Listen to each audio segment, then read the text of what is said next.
Hello, everybody. Welcome to another class. Today's class will be on idiomatic expressions with multiple languages for examples.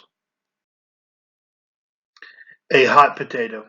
So, a hot potato is something that is a hot issue. So, it's a topic that is disputed. So, one example of a hot potato would be maybe talking about political issues or something that maybe should not be discussed in certain situations, like in a class, in certain classrooms, like a language class, because the focus would be language and not a political issue. So that's a hot potato. A penny for your thoughts. So it's just a way to ask somebody what they're thinking. And I don't hear it too much, but sometimes you might hear it. So someone would say, a penny for your thoughts. And I mean, I've heard it before, but it's usually something that is said between intimate people. But it doesn't necessarily have to be. It could be to anyone. Actions speak louder than words.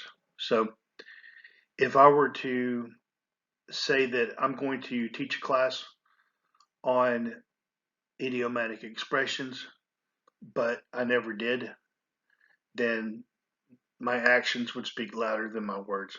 So if I do something, it is much stronger than for me to say something.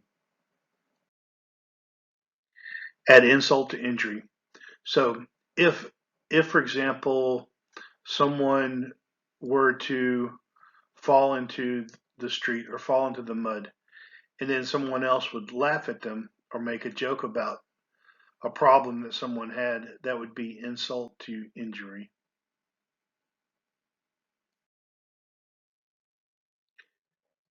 At the drop of a hat. So that means somebody would do something without hesitation. So somebody spends money at the drop of a hat. That means they're impulsive. They do it without thinking about it. Back to the drawing board. That means if you fail at something, you go back and do it again. You start a new design or you start a new plan to attempt to make up for the previous problem. The ball is in your court. And this is a situation where now it's your time to make a decision. Someone else did their part, so now you need to do your part. It could be, it could be a discussion. So someone debates another person. Okay, now the ball's in your court. Now what do you do now? Barking up the wrong tree.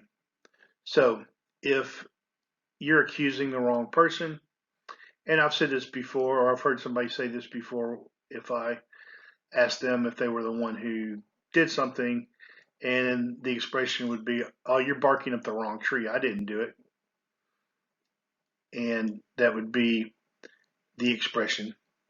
It comes from dogs chasing animals, and they chase the animal up a tree, but they're at the wrong tree, barking. The animal escapes. Okay. Be glad to see the back of you. I'll be glad to see the back of you. All right, so it's kind of a rude expression. It would be rude if you said it to somebody, but it means that you're glad someone's leaving because maybe they're causing a problem. This is more of a British expression, but beat around the bush.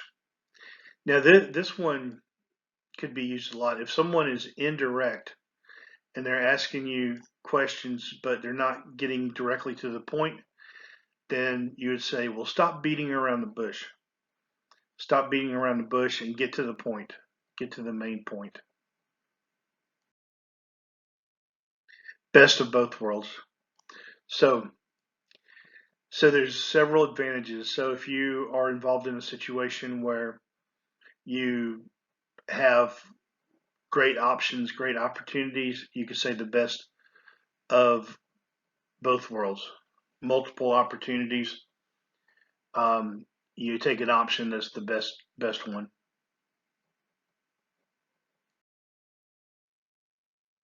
Best thing since sliced bread.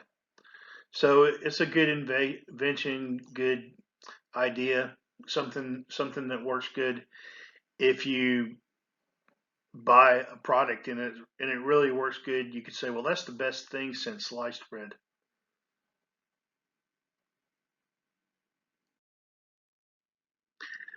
Bite off more than you can chew.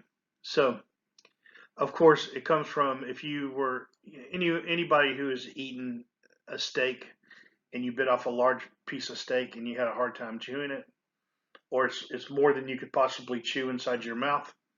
Well, it means that you take a project or do a job or do something that's too big for you to handle, and you're not able to complete the project. So maybe you need help, but it's doing more than you're capable of doing. Blessing in disguise. So something that isn't recognized as good, but it could be a blessing in disguise. For example, a lot of times it could be something bad happening, or you're delayed. You're you're delayed from going to work, and then you find out that something bad happened, and if you would have been there, it would have happened to you.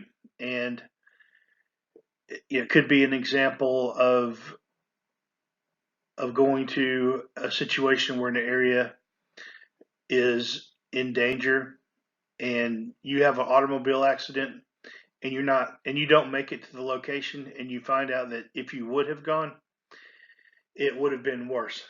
So, blessing in disguise.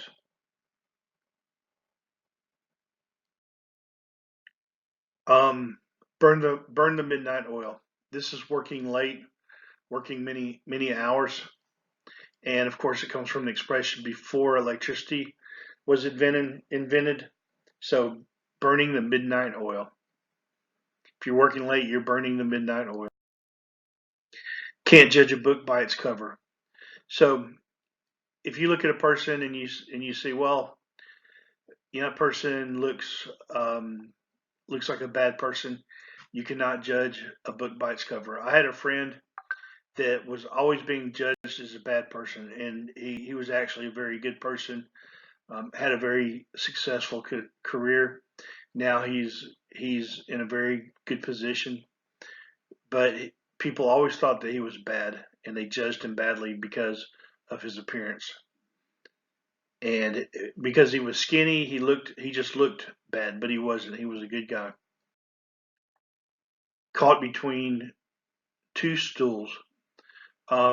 When someone finds it's difficult to choose between two alternatives, so you just don't know which one to choose. It's a difficult decision.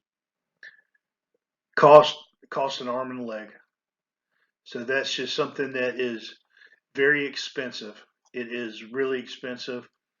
A Maserati would cost an arm and a leg, or a mansion in Los Angeles would cost an arm and a leg. Cross that bridge when you come to it. So basically, you make a decision when you get to that point. Um, do not deal with the problem until you get there because you're not sure what all the alternatives are. So you wait until you get to that point to make the decision. Cry over spilled milk. So do not complain about things in the past. Something that's happened, an accident happens. There's no reason to cry over it. So you continue on because there's nothing you can do about it. So you don't cry over spilled milk, implying that an infant or a child would cry over spilled milk.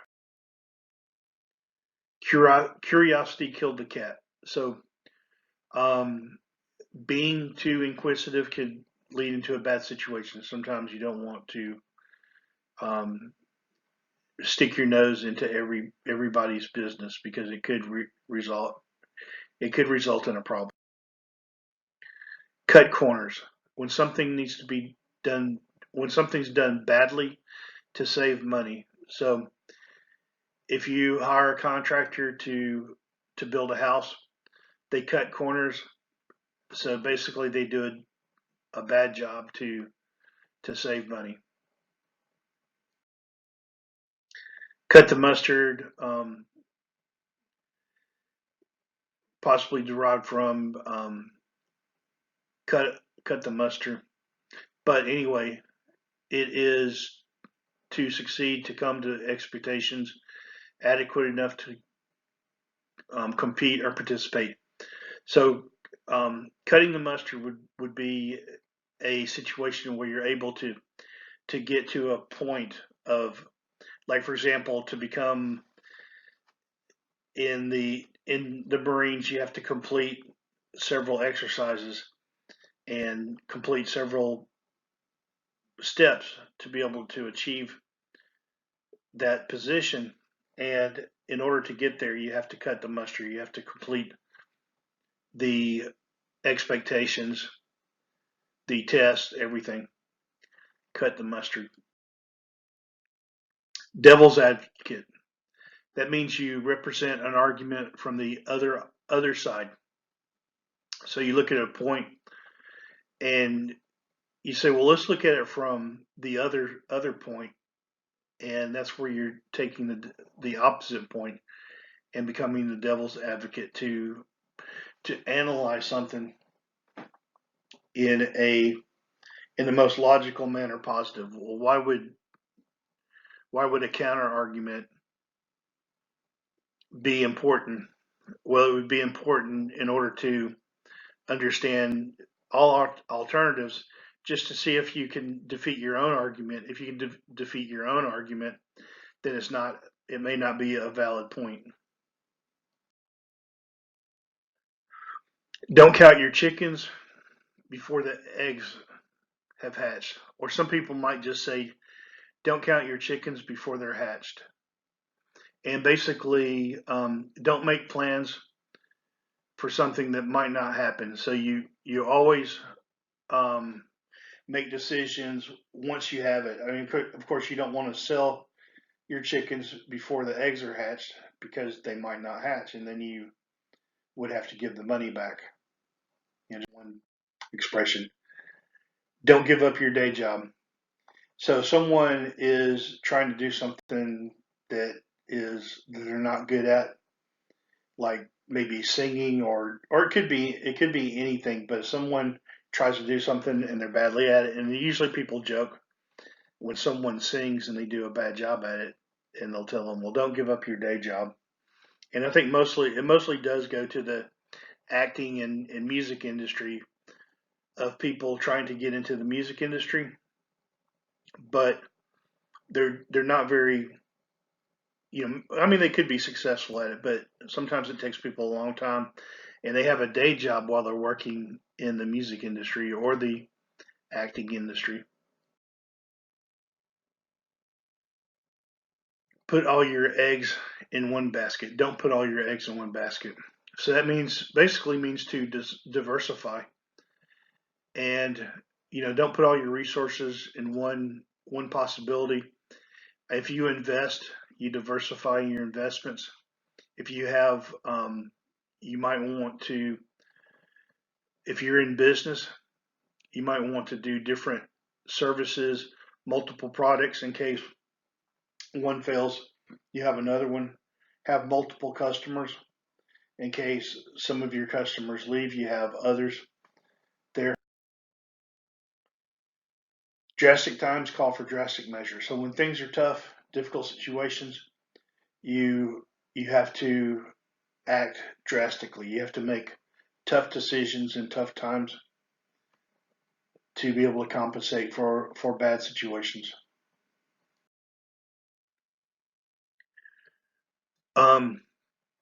The show has come to an end when you say Elvis has left the building. Elvis has left the building. It's the end of the show.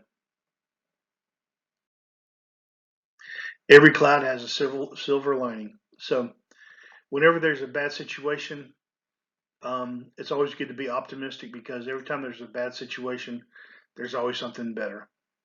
And of course, in a bad situation, that means that things are going to get better if they cannot get worse. A far cry from. So very different from.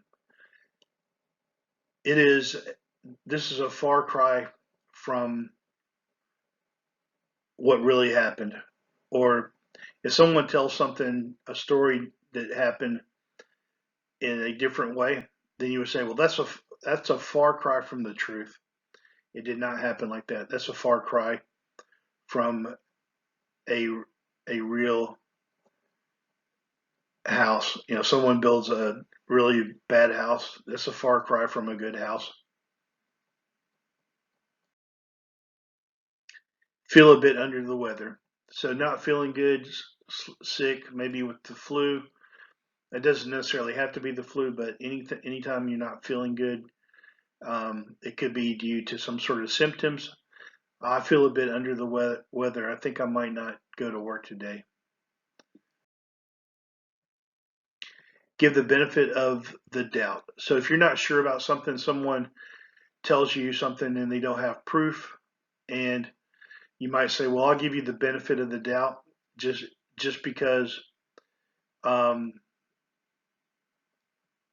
you might not trust them, or you might not believe them, but you're just going to go ahead and accept the reasoning." Hear it on the grapevine. So that's where you hear something like rumors, um, gossip. So I heard it on the grapevine. It doesn't necessarily have to be gossip, but you can say, "Well, I heard it on the grapevine that you were going to go to India," or "I heard it on the grapevine that you might be leaving." So, it comes from people working on the grapevine and talking through the grapes. But, it could be multiple things, but it's more of a rumor, and you might say, "Well, I heard it on the grapevine that Mary is going to New York." All right. Hit the nail on the head. That means you got the exact right point. The exact. Um, so if we were talking about the problems to resolve political corruption, and someone said, "Well, we need to arrest all the politicians," somebody might say, "Well, you hit the nail right on the head. I mean, that's what we need to do. But how do you do it anyway?" Or it could be, "Well, we need to implement a new strategy for our process because the process is bad." And somebody might say, "Well, you hit the nail right on the head. That's exactly what we need to do." Hit the sack, sheets, hay. So hit the sack, hit the sheets, hit the hay. So all three of these expressions mean to go to bed. Let's hit the sack or hit the hay and go to bed. In the heat of the moment. So overwhelming by what happens in the moment. So someone is angry and emotional, and they might make a bad decision because of their emotions. So in the heat of the moment, or it could be just something happens so fast, you make a decision, the best decision possible. You're driving the car, and the car starts sliding, and in the heat of the moment, you decide to hit the brakes. And it could be a good decision, it could be a bad, but in the heat of the moment, because there's the the, the ability to make a rational decision, you didn't have time or the emotional capability because of being overwhelmed, and you make a decision in the heat of the moment, whether it's good or bad. It takes two to tango. So two people arguing, fighting. So somebody says, "Well, so and so started yelling at me, and we need to fire that person." And the boss might say, "Well, it takes two to tango. What did you do to get the person upset?" So it doesn't necessarily mean that one person is always at fault. It could be, but it takes two to tango, so it's not always certain. Jump on the bandwagon. So that means to join the popular trend. Whatever's popular, you jump on the bandwagon and join everyone else. Keep something at bay. So it could be keeping something away, but it's keeping something secure, keeping it, keeping separate from it, keeping protected from it. It could be locking something up like a hazardous material. So keeping something at bay so it's not in contact with you. Kill two birds with one stone. So that means if you have the opportunity to take care of two problems with one situation, so it means to resolve a problem. So if you did something and it results in fixing two problems, then you would say, or more than two problems, you could say, well, I just killed two birds with one stone. Fixed my automobile, and now I have the opportunity to drive further. Last straw. So that means that the final problem, the final thing, the last straw. So I've had enough. That was the last straw. I'm not taking any more of that problem. That person, did this to me, and that's the last straw. I'm not helping that person anymore. Um, and there's also expression, the straw that broke the camel's back. It's kind of like that. You add one more straw in there, and that's too much weight, and it breaks the camel's back. So let sleeping dogs lie. So if there is a situation that's bad, and maybe going and talking to the person about it could, you might say, well, I'm going to go talk to Mary because they did this problem, did this and this. But knowing that those persons are very argumentative and would want to stir up trouble, somebody might say, well, let sleeping dogs lie. Just forget about it, leave it alone, and let's not talk about this anymore. Share information that was previously concealed. Let the cat out of the bag. So if you let the cat out of the bag, if you're trying to keep a secret for somebody, and like for example, a surprise party, and somebody said, well, all right, don't tell Mary she's having a surprise party. And then that person tells Mary, and then that person you let the cat out of the bag. It was supposed to be a surprise, or supposed to be a secret, or it could be a secret between two people. Don't let the cat out of the bag, because this is important that no one finds out about this. Don't let the cat out of the bag. Make a long story short. Get to the point. Leave out the details. So so I might say, well, to make a long story short, I was on my way to work today. There was traffic, and that's why I was late. So I don't want to go into, and there was 10-car pile up. There was this, there was that. Only to make a long story short, I was late. So you could even go to that point. Method to my madness. So someone has a strange way of doing things, an unusual way to get things done, and you go into their laboratory or their office or their workplace, and there's a big mess on their desk, and everything seems disorganized to an outside person. But I would say, well, there's a method to my madness, because people might not understand how you do things. Miss the boat. So someone did not missed an opportunity, and they did not take the opportunity, so they missed the boat for whatever reason. But there was an opportunity for a job and the person didn't get the notification and he missed the boat. Not a spark of decency. So it's just meaning that there no manners. The person has no decency at all. Nothing good. Not playing with a full deck. So basically, the person lacks intelligence or maybe crazy, a little bit off. Um, it's more of, I think it's more related to being crazy sometimes. Off one's rocker. And this is also crazy, demented. Some person is not playing with a full deck. These both mean the same thing, so they're a little bit crazy, a little bit nutty.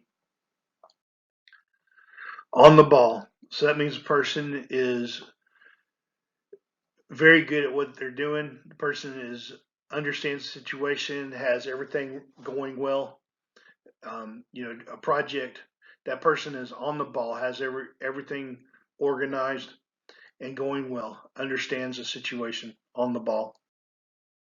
Once in a blue moon. So, of course, a blue moon happens very rarely. So it's a very rare situation. Picture paints 1,000 words. So we see a visual presentation of something. It says much more than 1,000 words. So we see a photograph. A photograph speaks 1,000 words. A picture speaks 1,000 words. A piece of cake. So very easy. A very easy job. Simple. No problem. It's a piece of cake. Let's do it. It's a piece of cake. Put the wool over someone's eyes, or you could say pull the wool over one's eyes, over other people's eyes, and that means to deceive people, deceive someone or deceive people. Um, and it just means to deceive, pull the wool over one's eyes.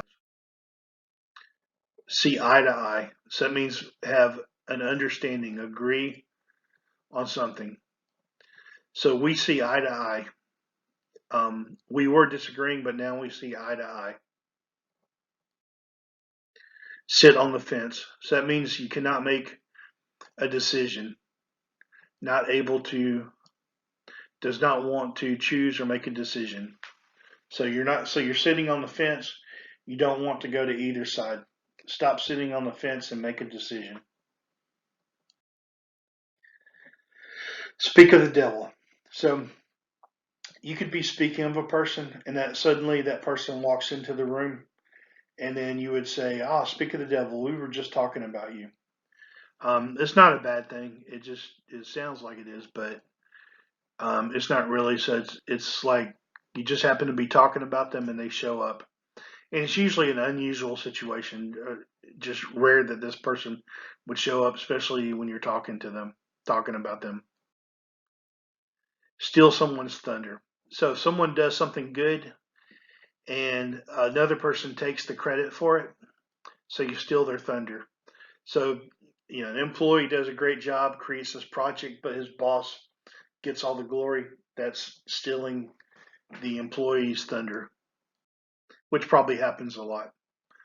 Um, so take with a grain of salt. Take it with a grain of salt. It means to, you know, not take it too seriously. So someone says, well, it's possible the that we're going to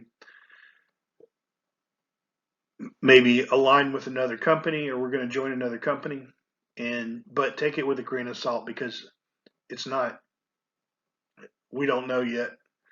It could happen, it may not happen. It's most likely not to happen. The possibility is low. So if the possibility is low, take it with a grain of salt.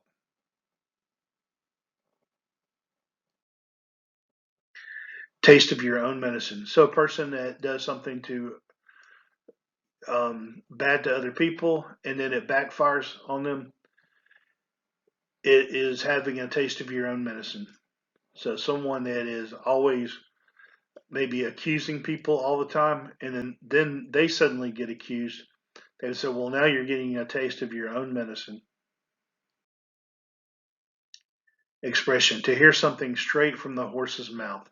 So you want to hear it directly from the author, the person who the source of the information. You don't want to hear um, hear it through the grapevine. You do not want to hear it through the grapevine or hear it from another person. You want to get it straight from the source, the boss, the your friend.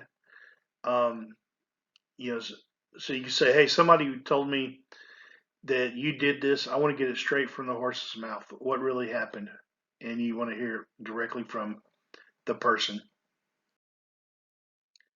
Whole 9 yards. So that means you want everything, all of it, 100%.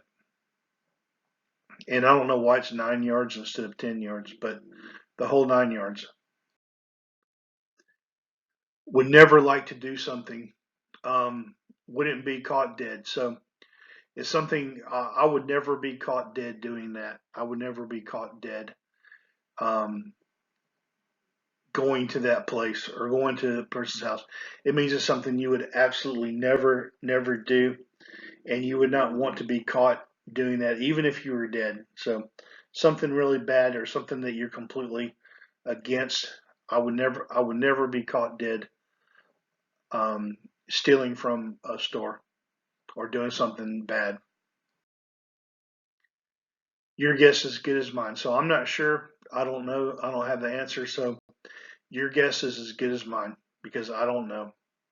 So you have no idea what happened, and that's what you would tell another person. Your guess is as good as mine.